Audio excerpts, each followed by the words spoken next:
ನಿಮಗೊಂದು ಮಾಹಿತಿ ಯೂಟ್ಯೂಬ್ ಚಾನಲ್ಗೆ ನಿಮಗೆಲ್ಲರಿಗೂ ಸ್ವಾಗತ. ದಯವಿಟ್ಟು ಲೈಕ್ ಮಾಡಿ, ಸಬ್ಸ್ಕ್ರೈಬ್ ಮಾಡಿ, ಶೇರ್ ಮಾಡಿ, ನನ್ನ ವಿಡಿಯೋನ ಫುಲ್ ವಾಚ್ ಮಾಡಿ. ಇವತ್ತಿನ ಟಾಪಿಕು ಕನ್ನಡ ರಾಜ್ಯ ಮುಕ್ತ ವಿಶ್ವವಿದ್ಯಾನಿಲಯದ ಭೂಗೋಳಶಾಸ್ತ್ರ ಅಧ್ಯಯನ ವಿಭಾಗ, ಪ್ರಪಂಚದ ಪ್ರಾದೇಶಿಕ ಭೂಗೋಳಶಾಸ್ತ್ರ. ಇದರಲ್ಲಿ ನಾವು ಲೆಸನ್ 3 ಯಾವುದು ಅಪ್ಪ ಅಂತಂದರೆ ಪ್ರಪಂಚದ ಭೂಸ್ವರೂಪಗಳು ಮತ್ತು ಪರ್ವತಗಳು. ಇದು ಪೇಜ್ ನಂಬರ್ 23 ಇಂದ 39 ಗಂಟ ಇದೆ. ಈ ಲೆಸನ್ನ ನಾನು ಇವತ್ತು ಮಾಡ್ತಾ ಇದ್ದೀನಿ. ಅಧ್ಯಯನ 3 ಪ್ರಪಂಚದ ಭೂಸ್ವರೂಪ ಮತ್ತು ಪರ್ವತಗಳು. ಇದರಲ್ಲಿ ನಾವು ಪರ್ವತಗಳ ವ್ಯಾಖ್ಯಾನ, ಪರ್ವತಗಳ ಹಂಚಿಕೆ ಮತ್ತು ಏಷ್ಯಾ ಖಂಡದ ಪರ್ವತಗಳು, ಉತ್ತರ ಅಮೇರಿಕಾದ ಪರ್ವತಗಳು ಮತ್ತು ದಕ್ಷಿಣ ಅಮೇರಿಕಾ ಪರ್ವತಗಳ ಬಗ್ಗೆ ನಾವು ಈ ಒಂದು ಪಾಠದಲ್ಲಿ ಸಂಪೂರ್ಣವಾಗಿ ನಾವು ತಿಳಿತೀವಿ.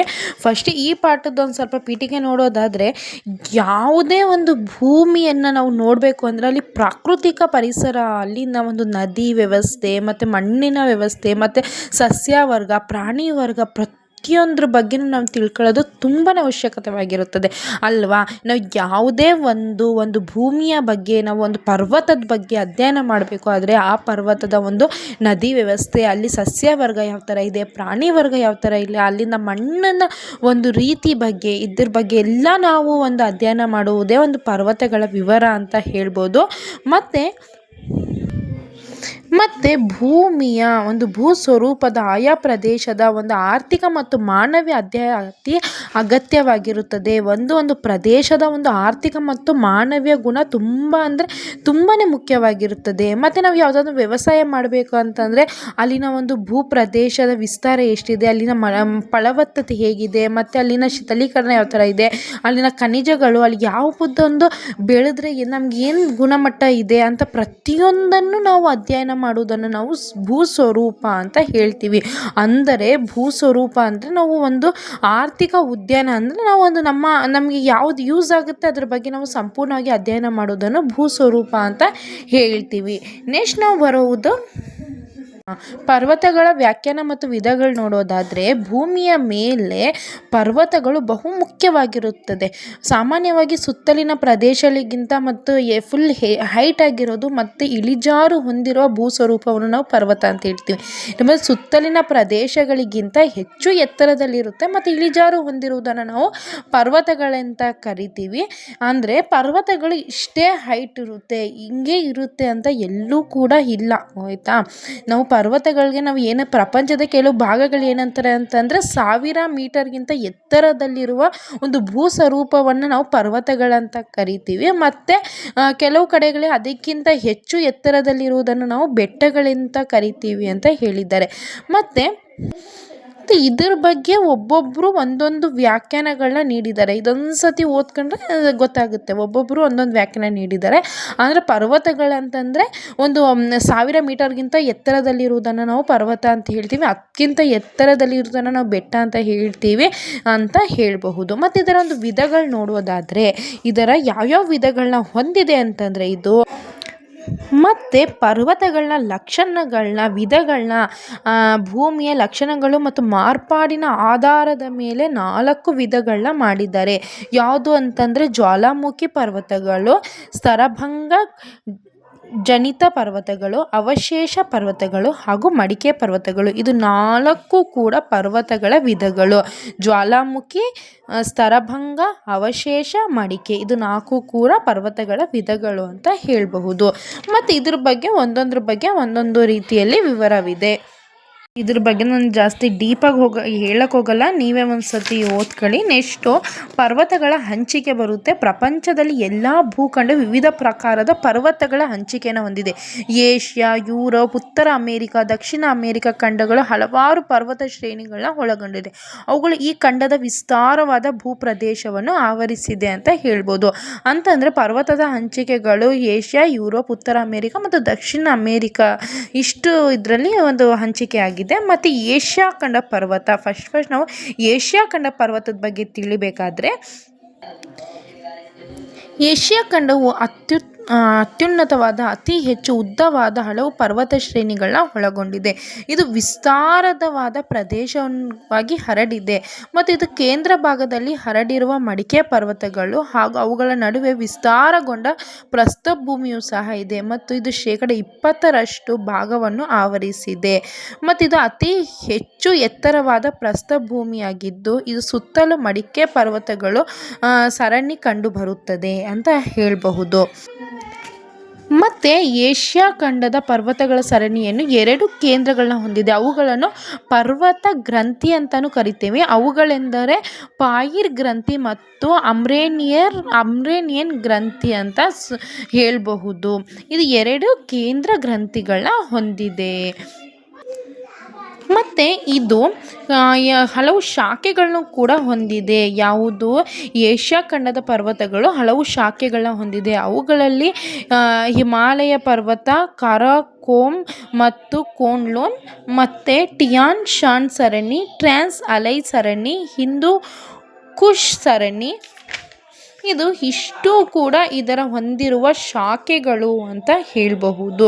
ಈ ಶಾಖೆಗಳ ಬಗ್ಗೆ ಸಂಪೂರ್ಣವಾಗಿ ಡೀಪಾಗಿ ವಿವರವಾಗಿ ನೀಡಬೇಕು ಅಂತಂದರೆ ತುಂಬಾ ಲೆಂತ್ ಆಗುತ್ತೆ. ಅವಾಗ ನಿಮಗೂ ಕೇಳೋಕೆ ಅಷ್ಟೊಂದು ಇಂಟ್ರೆಸ್ಟ್ ಇರಲ್ಲ ಅಲ್ವಾ.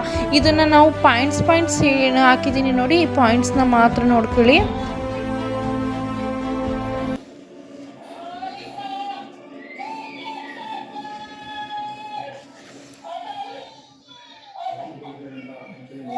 ಇದಿಷ್ಟು ಕೂಡ ಅದರ ಶಾಖೆಗಳು ಅಂತ ಹೇಳಬಹುದು. ನೆಕ್ಸ್ಟ್ ಉತ್ತರ ಅಮೇರಿಕಾದ ಪರ್ವತಗಳು. ಏಷ್ಯಾ ಖಂಡದ ನಂತರ ಪರ್ವತಗಳ ಎತ್ತರ ಹಾಗೂ ವಿಸ್ತಾರದಲ್ಲಿ ಉತ್ತರ ಅಮೇರಿಕಾ ಖಂಡಗಳು 2ನೇ ಸ್ಥಾನದಲ್ಲಿದೆ. ಓಕೆನಾ.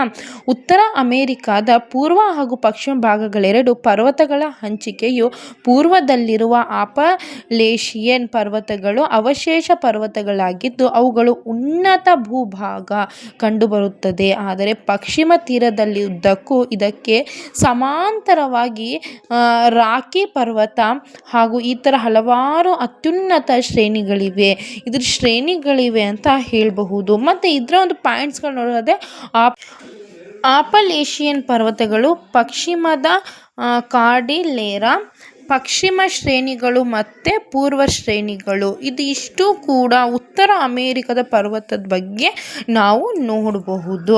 ಇದರಲ್ಲಿ ಪಶ್ಚಿಮ ಶ್ರೇಣಿಗಳು ಅಂತ ನೋಡೋದಾದರೆ ಇದರಲ್ಲಿ ನಾವು ನೋಡೋದು ಅಲಾಸ್ಕನ್ ರಂಗೆ ಅಂದರೆ ಶ್ರೇಣಿ. ಇದು ಅಲಾಸ್ಕದಲ್ಲಿ ಪೂರ್ವ ಪಶ್ಚಿಮವಾಗಿ ಹರಡಿರುವ ಪರ್ವತ ಶ್ರೇಣಿಯಾಗಿದ್ದು ಇದು ಅರ್ಧ ಚಂದ್ರಾಕೃತಿಯಾಕಾರದಲ್ಲಿ ಇರುತ್ತದೆ. ಮತ್ತು ಇದು ಮೌಂಟ್ ಮೆಕಿನ್ಲಿನ್ ಶಿಖರವಾಗಿದ್ದು ಇದು ಉತ್ತರ ಅಮೇರಿಕಾದ ಅತ್ಯುನ್ನತ ಶಿಖರವಾಗಿರುತ್ತದೆ. ಮತ್ತು ಕೋಸ್ಟ್ ರೇಂಜಸ್ ಈ ಶ್ರೇಣಿಯು ಕೆನಡಾ ಹಾಗೂ ಅಮೇರಿಕ ಸಂಯುಕ್ತ ಸಂಸ್ಥಾನದ ಪಶ್ಚಿಮ ತೀರದಲ್ಲಿ ಪೆಸಿಫಿಕ್ ತೀರಕ್ಕೆ ಸಮಾಂತರವಾಗಿ ಉತ್ತರದಿಂದ ದಕ್ಷಿಣದವರೆಗೆ ವಿಸ್ತಾರವಾಗಿದೆ.